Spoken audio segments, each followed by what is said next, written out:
Welcome back to Fast Market, everyone. Kevin Hinks back here for our middle segment of the show. Scott Connor, Director of Trader Education at TD Ameritrade, has agreed to stay with us. But now I want to bring in our special guest for today's show. He is the co-founder of LikeFolio.com, Mr. Landon Swan. Welcome. Coming to a place that I am guaranteeing, we guarantee nothing on this show, Landon, and I guarantee that your weather is warmer than my weather, Landon. But besides that, you're about to do a presentation on Lululemon. You know, I like the fact we're starting out with some luxury items. We started with RH and their luxury furniture. Now we're into luxury athletic wear, Landon. What do you got for us today on Lulu?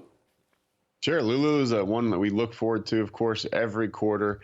Data on LikeFolio data seems to be fairly predictive on it.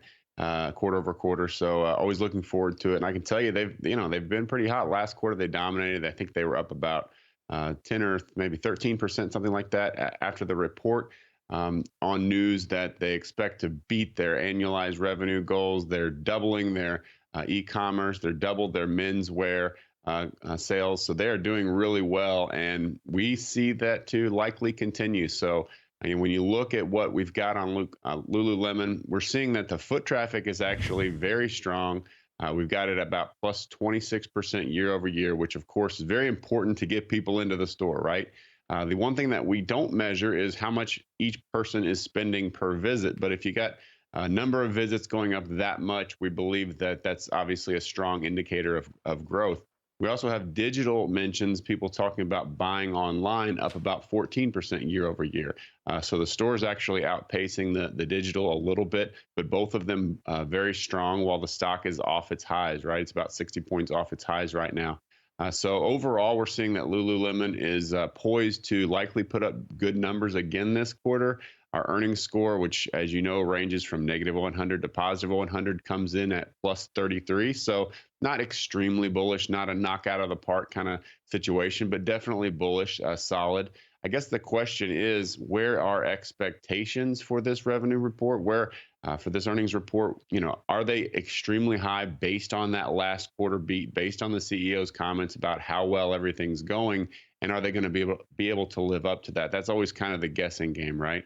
So we know, or at least we believe very strongly based on LikeFolio data, that the company's doing well, and we expect them to post strong numbers. Just where do those numbers come in compared to analyst expectations? I think that's the big question.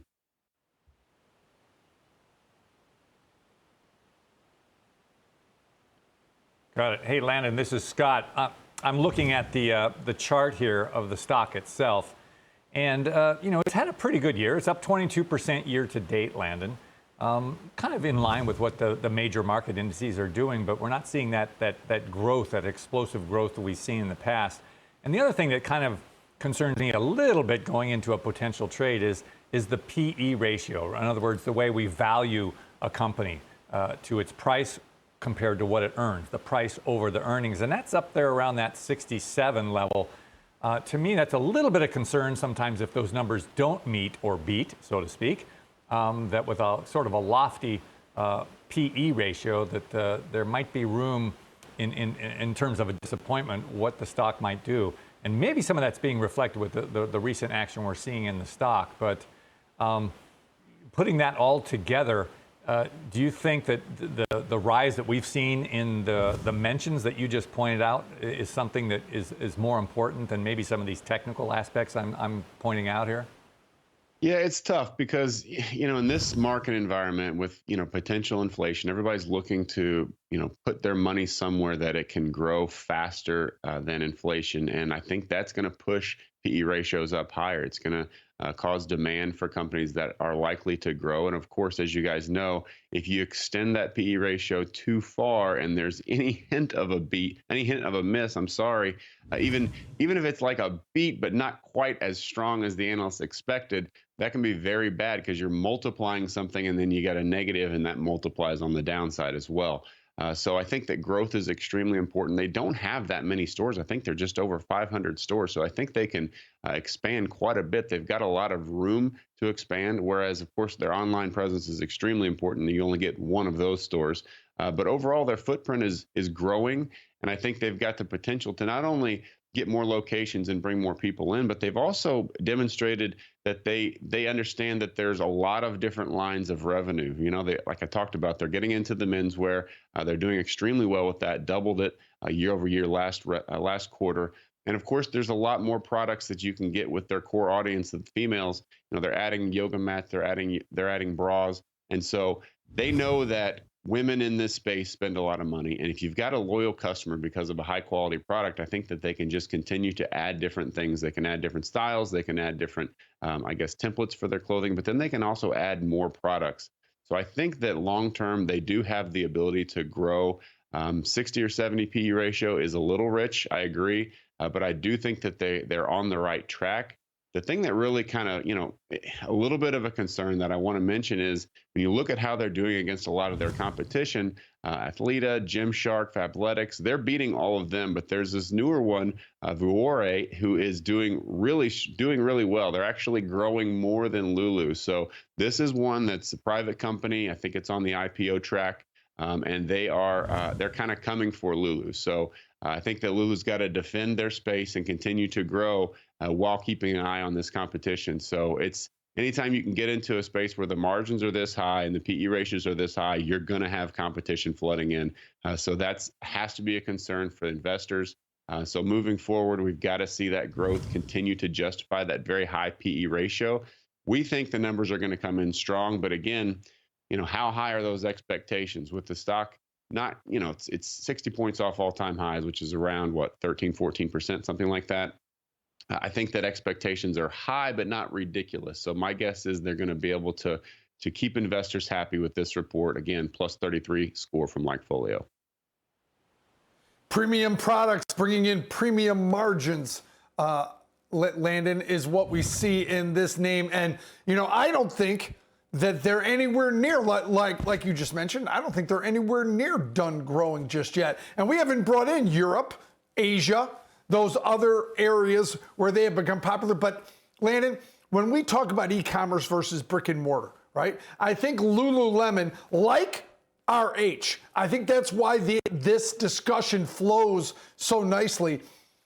People like to go in those stores, right? They make it an experience. There's yoga studios in some of these Lulu stores. There's a whole different experience away from just shopping for yoga pants, right? And I think that and their ability to guide to what this fourth quarter and this holiday shopping will be. Because let's face it, guys, the U.S. consumer, the most powerful economic tool in the world, has their pockets full of money from stimulus and advanced stimulus. And I think brands like RH, brands like Lululemon are going to benefit from those consumers having their pockets full. But Landon, does any of your projections, does it cover things like projected growth of these companies? I guess I'm twisting myself into a pretzel here, Landon, but I guess what I'm saying is,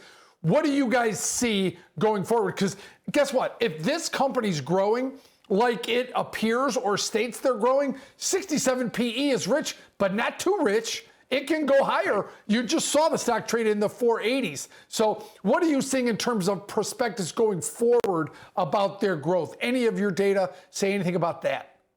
Well, I think it comes back to, like we talked about, foot traffic and digital mentions. And, I think just a lot like Restoration Hardware, I think that the foot traffic can kind of be like a gateway drug, because you see this store, you walk in there, you buy a couple of things, just on a whim, and you go home and you wear that, and it is a fantastic product.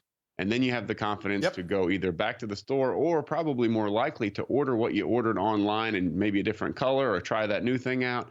And I think that really the foot traffic is key, because I don't think a lot of people are going online to buy Lululemon who haven't tried it before, right? That's a tough sell unless you've got an evangelist in your friend group who's just telling you how great it is.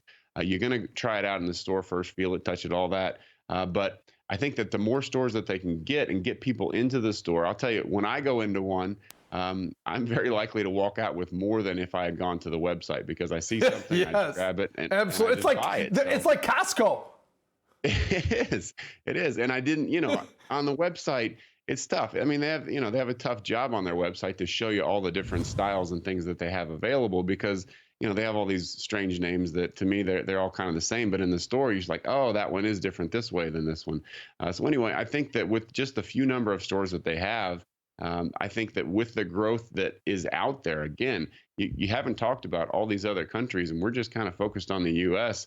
Even in the U.S., they've got a lot of growing to do. They've got a lot of places they can put stores in these pop-up stores, and the fact that you can get people going in for the experience. I think you guys have the flagship one in Chicago, if I'm not mistaken, where they've got like yoga classes, and it's just off the walls. There's one right on North Avenue. Yeah, so the experience is there, and so you get this, I guess, this correlation in people's mind with this high quality experience, and then it's backed up by the high quality products. So I do think that they can sustain this type of growth, and I wouldn't be surprised if the PE ratio goes higher through increased revenue, increased share price. So we'll see. But again, focusing on the very short term, which is I know we like to talk about. We are bullish going into this quarter, not gangbusters, not like put it all on calls or anything like that. Not that we ever would, but it's good numbers. I don't think they'll disappoint. So if you want to play a trade like that where it's a non-disappointment type trade, I think that's a pretty safe bet. But long term, absolutely, I think they can maintain this growth. I keep my eye out again on that competitor Vuore, who is Vuore. I'm not sure if I'm pronouncing that right, but they're the ones that are kind of coming. Otherwise, Lulu is the leader of the pack in this space. Got it. Hey, can I bring one more question, Kevin, to Landon? And this is what's, Sure. I think, kind of interesting. I'm looking at just typically if you look at the different quarters when they do report. Now, their fourth quarter is obviously their big quarter, right? That's the Christmas season. And oftentimes earnings for that quarter is double what it is the other quarters. Here's the thing. This is Q3 we're looking at, but we're going to get guidance, right? And guidance is maybe we'll get a peek into how Christmas sales are going so far, right? And I think that is could potentially be a big factor in determining how the stock behaves, once those earnings numbers are out. We already have the expectation of what that number is, but $1.41. But I think guidance could even be bigger here this particular quarter because people want to get a peek. Because remember, I think Landon, I don't know if you were seeing this with so much with Lulu from your data, but this whole shopping season for Christmas kind of got pushed ahead for many obvious reasons. Do you see anything there that might play in? Yeah, I think that's a great point. I think investors are looking not just at Lulu, as far as the market goes, but they're looking at Lulu as an indicator of other sales, right? So how is just the general consumer doing? Because that's obviously, this is not only a big quarter for Lulu, it's a big quarter for every company. So people want to know how have sales gone since Black Friday and up till now. And of course, with all the shipping delays, most people are trying to get their shopping in sooner rather than later. So if they do talk about guidance, I think that could have an impact on the broader retail market. Just looking at all the companies that are in a very similar space as Lulu, as these earnings reports start to come in. So that's one thing that we're tracking very closely at LikeFolio. We like to look at how well these companies are likely to project and indicate how sales are going. And actually, the earnings score that I talked about, that plus 33, does look at since end of quarter until now. So it's not just how did they do last quarter or the quarter that they're reporting on right now, but how have they done in the weeks since the end of the quarter. So that's what we're bullish on. So that actually encompasses a likely good sentiment from the CEO when it comes to projections and sales since the quarter ended. Just three dudes sitting around talking about yoga pants. Landon Swan, co-founder of LikeFolio.com. Thank you so much for coming on, as always, and bringing your data about Lululemon. Have a great day, Landon.